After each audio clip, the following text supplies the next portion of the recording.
How to use copper sulfate as a fungicide.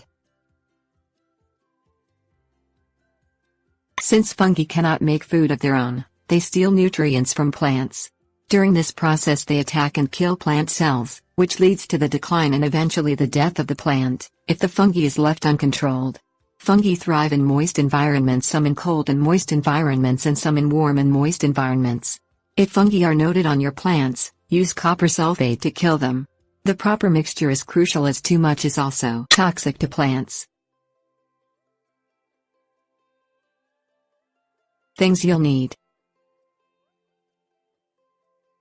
copper sulfate, water, hydrated lime, pump-up sprayer, long pants, long-sleeved shirt, safety glasses. Prepare your copper sulfate solution. Add 3 tablespoons of copper sulfate to 1 gallon of water. Stir the mixture until completely dissolved. Add 3 tablespoons of hydrated lime into the mixture and once again stir until completely dissolved. Pour the mixture into a pump-up sprayer. Spray the areas of the plant infected with the fungi until fully coated. Refrain from spraying to healthy parts of the plant. Repeat the process in 2 weeks if the plant is still infected with fungi. Tips: warnings.